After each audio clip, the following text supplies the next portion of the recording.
आकाश आनंद को एक बार फिर से बहुजन समाज पार्टी का नेशनल कोऑर्डिनेटर बना दिया गया है और साथ में मायावती ने एक बार फिर से उन्हें अपना उत्तराधिकारी घोषित कर दिया है। लेकिन मायावती के सामने ऐसी क्या चुनौतियां आई जिसकी वजह से अब उन्हें ऐसा निर्णय लेना पड़ा। आकाश की वापसी की बात है तो पहले आकाश बर्खास्त क्यों हुए थे, इस पे नजर डाल लेते हैं। बात शुरू होती है 7 मई से। लोकसभा चुनाव का प्रचार चल रहा था। आकाश रैली पर रैली करे जा रहे थे। मायावती ने 7 मई को सार्वजनिक मंच से यह घोषित कर दिया था कि जब तक आकाश आनंद पूर्ण परिपक्वता यानी कि मैच्योर नहीं हो जाते हैं तब तक उन्हें नेतृत्व से पीछे खींचा जा रहा है और नेशनल कोऑर्डिनेटर का पद भी उनसे लिया जा रहा है। मायावती ने यह बात साफ कही थी कि आकाश आनंद अभी इतने मैच्योर नहीं हैं कि वो पार्टी को नेतृत्व दे पाए और इसके बाद उन्होंने आकाश आनंद को पूरी तरीके से बर्खास्त कर दिया था। चुनाव प्रचार में लगभग हर ही नेता की जबान कभी न कभी फिसल ही जाती है। पूर्व विधायक इसलिए बोल रहा हूं, सांसद बनने वाले हो। आकाश आनंद की थोड़ी ज्यादा फिसल रही थी। वो सरकार गद्दार है।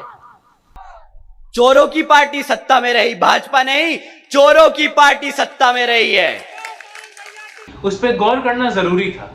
लेकिन जब मायावती ने एक बार में यह निर्णय ले लिया कि आकाश आनंद को चेतावनी देने के बजाय उन्हें सीधे पद से ही हटा देते हैं और उन्हें बर्खास्त कर देते हैं, तो लोगों के मन में बहुत सारे सवाल उठने लगे कि क्या यह मायावती की भारतीय जनता पार्टी के साथ एक बैकडोर डील है।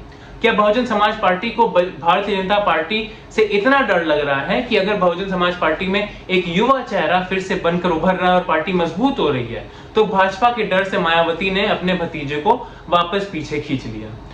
कि मायावती खुद में अपनी आप को लेकर, अपनी छवि को लेकर इतनी ज्यादा चिंतित थी कि उन्हें लगा कि आकाश आनंद शायद उनसे भी बड़े नेता बन जाए बहुजन समाज के लिए उत्तर प्रदेश में। इसलिए उन्होंने आकाश आनंद को बर्खास्त कर दिया। और जो तीसरा कारण था जिसमें ज्यादातर बहुजन समाज के समर्थक मानना चाहते हैं वो ये था कि मायावती बहुत ही ज्यादा न्यायप्रिय इंसान है और वो ये नहीं चाहते कि कहीं भी ऐसा मैसेज जाए कि वो एक परिवारवादी इंसान है या फिर सिर्फ इसलिए क्योंकि आकाश आनंद उनके भतीजे हैं उन पे कोई कड़ी कार्रवाई नहीं की जाएगी और इसीलिए बहन जी ने बर्खास्त किया। तो कारण इनमें से कोई भी हो सकते हैं, ये तो खाली सोचने की बात है। अब आते हैं कि आकाश आनंद को वापस लाने की जरूरत क्यों पड़ गई और वो भी इतनी जल्दी। अभी कुछ समय पहले ही तो वो बर्खास्त हुए थे, क्या वो इतनी जल्दी वापस पॉलिटिकली मैच्योर हो गए हैं?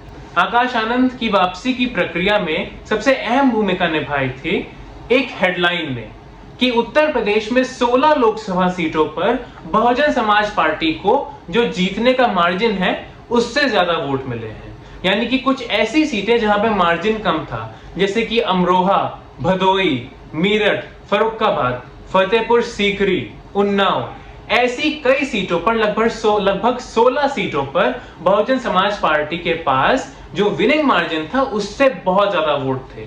इसका मतलब साफ है, अगर बहुजन समाज पार्टी इंडिया गठबंधन का हिस्सा होती और इनमें से कुछ सीटों पर गठबंधन के साथ चुनाव लड़ती तो वो आराम से ये सीटें जीत सकती थी। मायावती का निर्णय था अकेले चुनाव लड़ना क्योंकि उनका यह मानना था कि बहुजन समाज पार्टी जब भी गठबंधन में चुनाव लड़ती है तो उसे फायदा नहीं होता, नुकसान होता। लेकिन अगर 2019 से लेकर अब तक की बात करें तो इस बार बहुजन समाज पार्टी को गठबंधन में आने से फायदा ही होता, नुकसान तो दिख नहीं रहा था। क्योंकि 2019 में मायावती का वोट शेयर लगभग 19% था उत्तर प्रदेश में और बहुजन समाज पार्टी ने तब 10 सीटें जीती थी जब सपा और बसपा गठबंधन में थे।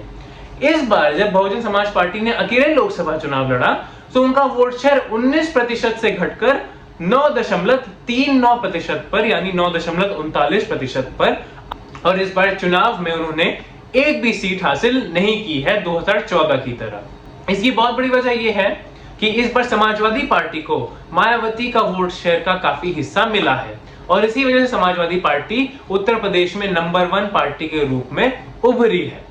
आकाश आनंद जब तक सभाएं कर रहे थे तब तक बहुजन समाज पार्टी के कैडर में भी एक नई उम्मीद थी कि हमें फिर से एक युवा चेहरा मिल गया जो इस पार्टी को बहन जी के बाद आगे ले जाएगा और हमें नेतृत्व देगा। आकाश आनंद युवा हैं, उनमें जोश है और वो बहुत मजबूती के साथ प्रचार कर सकते थे। लेकिन जब उन्हें बर्खास्त कर दिया गया और उसके बाद से खुद बहन जी ने भी बहुत सही ढंग से प्रचार नहीं किया चुनाव में, तो बात साफ थी कि बहुजन समाज पार्टी ने इस चुनाव से पीछे होने का निर्णय ले लिया है। ऐसा क्यों हुआ ये सिर्फ बहन जी जानती है। लेकिन परिणाम आपके सामने है कि बहुजन समाज पार्टी एक भी सीट नहीं जीत पाई और उसका सारा वोट शेयर अन्य पार्टियों में बंट गया। अगर लोकसभा चुनाव में इतनी करारी हार बहुजन समाज पार्टी के लिए राजनीतिक तौर पर एक संकट का विषय है, तो फिर मानसिक तौर पर बहन जी मायावती और आकाश आनंद के सर पे एक और गहरी चोट लगी है, और वो है चंद्रशेखर आजाद रावण का नगीना से चुनाव जीत जाना। चंद्रशेखर आजाद रावण बहुजन समाज के लिए एक नए चेहरे हैं उत्तर प्रदेश में, काफी सालों से प्रयास कर रहे हैं। वो आजाद समाज पार्टी के नेता हैं और वो भी बहुजन समाज को एकजुट करके बहुजन राजनीति में आगे बढ़ने की कोशिश कर रहे हैं। इस बार जब चंद्रशेखर आजाद रावण ने नगीना से नामांकन किया था तो आकाश आनंद ने कई बार उन पे हमला बोलकर कहा था कि चंद्रशेखर को डर है कि उसकी जमानत जब्त होने वाली है। आकाश आनंद का करियर तो उसके बाद मायावती ने एक तरीके से खत्म कर दिया, लेकिन चंद्रशेखर आजाद रावण की जमानत नहीं जब्त हुई, बल्कि नगीना से वो बहुत ही बड़े मार्जिन, लगभग 1.5 लाख वोटों के मार्जिन से जीतकर अब लोकसभा में चले गए, और लोकसभा में उन्हें एक नई पहचान मिलेगी और उनका चेहरा सिर्फ उत्तर प्रदेश की जनता नहीं, देश भर की जनता देखेगी उनके भाषणों के दौरान। उत्तर प्रदेश की राजनीति में और बहुजन समाज की राजनीति के संदर्भ में यह एक बहुत बड़ा बदलाव आया है कि एक तरफ मायावती अपनी पार्टी के साथ कोई सीट नहीं जीत पाई, जबकि 16 सीटों पर अगर वो गठबंधन में लड़ती तो उन्हें जीत मिल सकती थी। जिस नेता का उनकी पार्टी के नेताओं ने हमेशा बहिष्कार किया है, उनके बारे में बुरा बोला है, वो नेता अपनी सीट जीत जाता है आराम से। ऐसे में आकाश आनंद के सामने एक बहुत बड़ी चुनौती चंद्रशेखर आजाद की भी है, क्योंकि आकाश आनंद और चंद्रशेखर आजाद में बयानबाजी काफी समय से चलती आई है। चंद्रशेखर मायावती की इज्जत करते हैं, लेकिन आकाश आनंद के लिए कहते हैं कि अभी वो उतने समझदार नहीं हुए हैं। तो जब हर दिशा से बहुजन समाज पार्टी के लिए आने वाला समय काफी संकट का समय दिखाई पड़ रहा है, तो बहन जी ने आखिरकार निर्णय लिया कि आकाश आनंद को बर्खास्त करना एक गलती थी और अब वो आकाश आनंद को वापस ले आई। ये थी अभी की बात। अब बात करते हैं कि आकाश आनंद के सामने क्या क्या चुनौतियां हैं, क्योंकि अब आकाश आनंद दोबारा आए हैं तो मुझे शक है कि शायद ही उन्हें दोबारा ऐसे बर्खास्त किया जाएगा बहन जी द्वारा।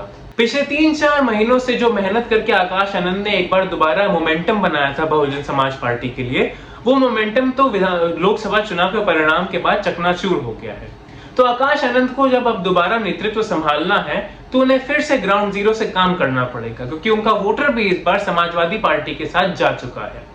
तो उन्हें जमीनी स्तर पर एक बार फिर से मोमेंटम बिल्ड करना पड़ेगा, और जितनी मेहनत वो अभी तक चुनावों के लिए कर रहे थे, आने वाले 2027 के विधानसभा चुनावों के लिए और अभी होने वाले विधानसभा के उपचुनावों के लिए उन्हें उससे डबल मेहनत करनी पड़ेगी।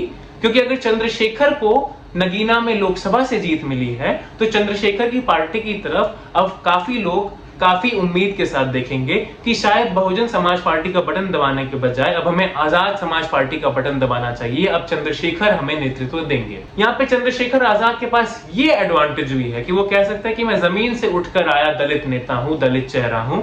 और दूसरी तरफ आकाश आनंद अगर बहुजन समाज पार्टी के नेतृत्व दे भी रहे हैं, फिर भी वो बहन जी के भतीजे हैं, इसलिए वो उस पद पर बैठे हैं और कोई वजह नहीं है। और ये कार्ड चंद्रशेखर के फेवर में बहुत आसानी से काम कर सकता है। बहन जी के राजनीतिक जीवन में उनके सबसे स्ट्रॉन्ग कार्ड्स में से था कि वो जमीन से उठकर आई हैं, वो किसी परिवारवाद से पैदा होकर नेता नहीं बनी है।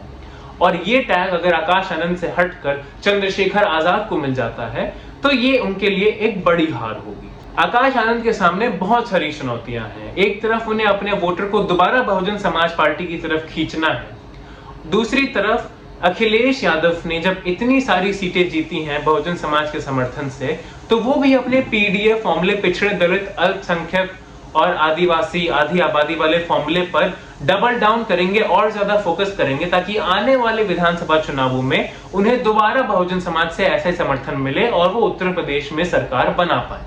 तीसरी तरफ भारतीय जनता पार्टी में भी समीक्षा चल रही होगी कि उन्होंने कहां पे गलतियां की, और भारतीय जनता पार्टी संगठन से काफी मजबूत पार्टी है, तो वो कोशिश यही करेंगे कि आने वाले चुनावों में दोबारा ये गलतियां ना करें, जिससे उनका संगठन ही कमजोर पड़ जाए, क्योंकि संगठन के मामले में भारतीय जनता पार्टी को मात देना बहुत मुश्किल काम है। इन सब चुनौतियों के बीच में आकाश आनंद एक बार फिर से बहुजन समाज पार्टी का झंडा लेकर मैदान में उतरेंगे और उसे नेतृत्व देंगे।